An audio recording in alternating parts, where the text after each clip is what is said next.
Assalamualaikum warahmatullahi wabarakatuh. Bertemu kembali dengan pembelajaran luring bahasa Indonesia untuk anak-anak kelas 7. Hari Jumat 30 Juli 2021. Apa kabar semuanya?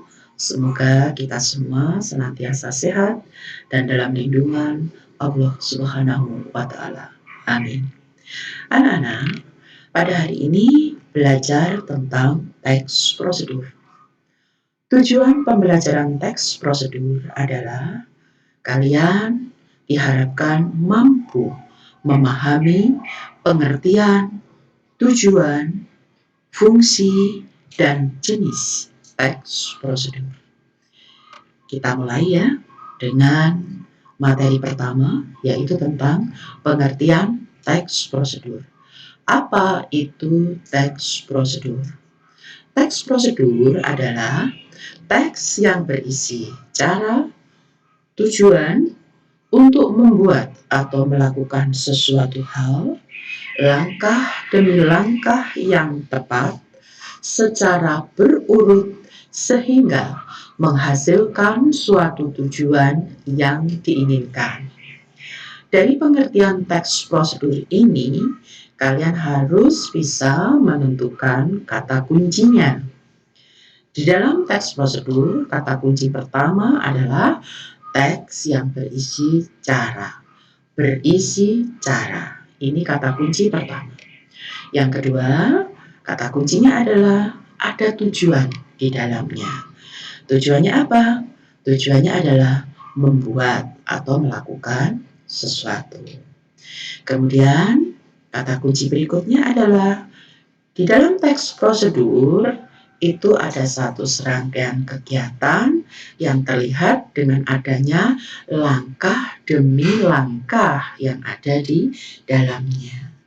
Dan kata kunci yang terakhir, langkah demi langkah tersebut harus disampaikan secara urut, berurut, atau istilah lainnya adalah kronologis. Ya, jadi bisa dipahami ya anak-anak tentang pengertian teks prosedur. Kata kunci pertama berisi cara. Yang kedua memuat tujuan. Di dalamnya terdapat langkah demi langkah dan disampaikan secara berurut atau kronologis. Kita lanjutkan tentang tujuan dan fungsi teks prosedur. Apa tujuan dari teks prosedur? Tujuannya adalah memberikan petunjuk atau cara melakukan sesuatu melalui serangkaian tindakan atau langkah-langkah. Jadi teks prosedur ini memang bertujuan memberikan petunjuk kepada pembaca atau pendengar. Ya, kata kuncinya adalah memberikan petunjuk. Berikutnya, fungsi. Apa fungsi teks prosedur? Fungsi teks prosedur adalah menginformasikan kepada para pembaca atau pendengar cara membuat atau melakukan sesuatu. Menginformasikan, memberikan informasi kepada para pembaca itu kalau berhadapan dengan tulisan, atau pendengar jika itu bersifat lisan, ya, tentang bagaimana cara membuat atau melakukan sesuatu. Itulah fungsi dari teks prosedur. Nah, sekarang kita lanjutkan dengan jenis teks prosedur. Teks prosedur ini ada 3 jenis, ya. Jenis yang pertama adalah cara membuat sesuatu. Nah, ketika kita membutuhkan informasi tentang cara membuat sesuatu, membuat apa ya? Misalnya, bagaimana sih cara membuat batik? Gitu. Sampai menjadi sebuah kain yang indah, menjadi sebuah pakaian yang indah, bagaimana cara membuatnya?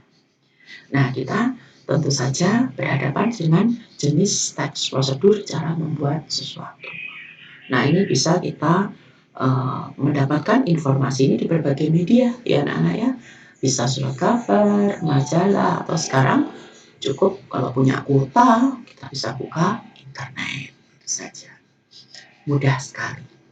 Kemudian bagaimana sih cara membuat bakso yang manis begitu? Wah, ini kita berhubungan dengan teks prosedur, yaitu cara membuat sesuatu. Seperti itu tentang teks prosedur. Kemudian jenis yang kedua adalah memainkan sesuatu atau alat. Kalau kita suka musik, misalnya, bagaimana sih cara memainkan gitar? Saya ini masih pemula, masih ejreng-ejreng. Bagaimana ya memainkan gitar yang enak begitu? Nah, kita buka tutorialnya. Nah, ini kita berhadapan dengan jenis teks prosedur yang kedua. Dan yang ketiga adalah cara melakukan sesuatu.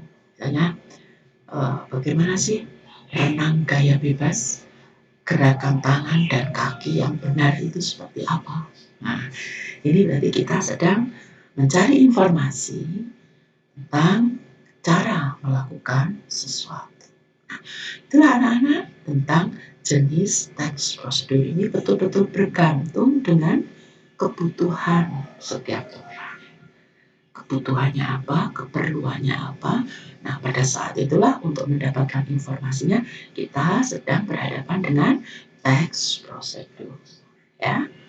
Berikutnya kita lanjutkan contoh-contoh dari penjelasan tadi bahwa jenis teks prosedur itu ya sekali lagi ada 3. Cara membuat sesuatu ini dicontohkan, misalnya cara paling mudah membuat ketupat. Ini kan satu keterampilan yang saat ini tidak semua orang bisa ya, terutama anak-anak muda. Nah, ini bagaimana ketupat yang merupakan satu tradisi, warisan budaya yang bisa terjaga. Lah, saya kok pengen ya, bagaimana cara membuat ketupat itu susah kah? Nah, makanya kita cari informasinya.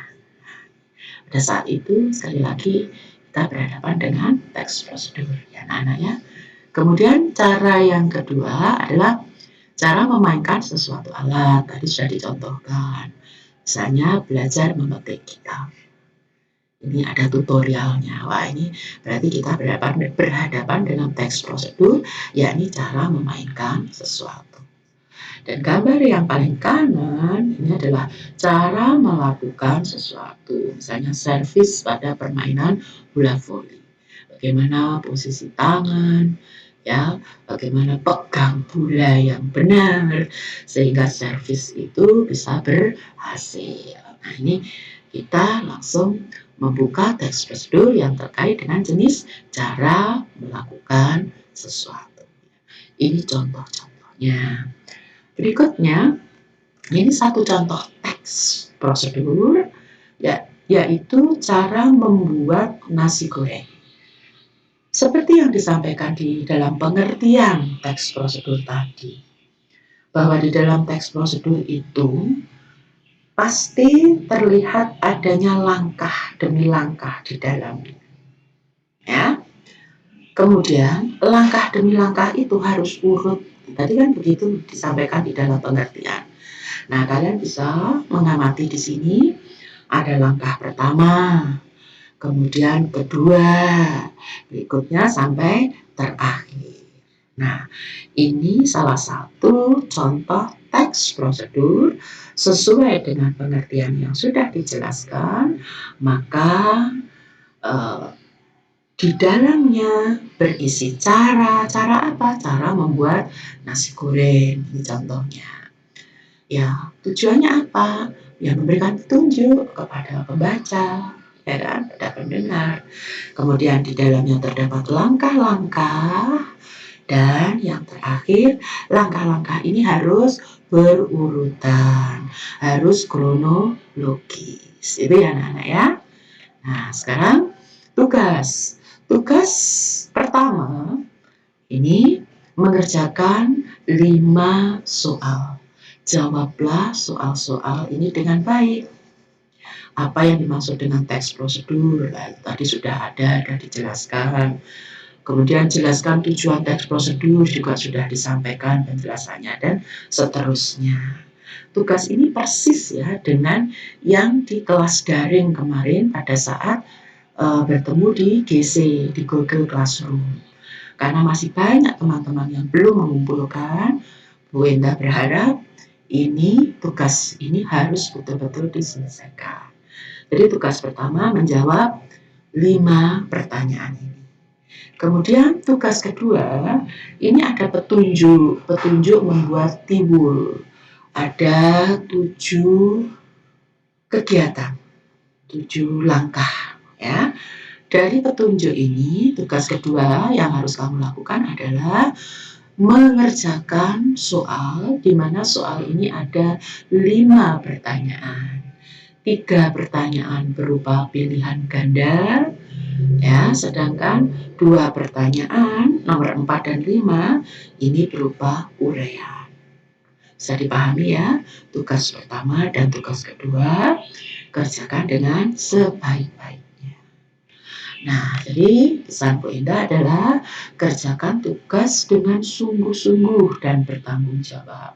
Kerjakan di kertas, beri identitas, nama, kelas, nomor absen, dan setelah selesai seperti biasa difoto dan dikirimkan ke WA Bu Enda untuk kelas 7C, sedangkan kelas 7A dan B ini tetap dikirimkan ke Bu Susi ya. Paling lambat 1 Agustus 2021 pukul 7 malam. Nah, ini pesan saya, jangan ditunda lagi. Harus diselesaikan sesuai dengan waktu yang sudah ditentukan. Di penghujung pertemuan ini, sekali lagi, semua kesuksesan dimulai dengan disiplin diri, dan itu dimulai dengan dirimu sendiri. Terima kasih dan sampai jumpa. Wassalamualaikum warahmatullahi wabarakatuh.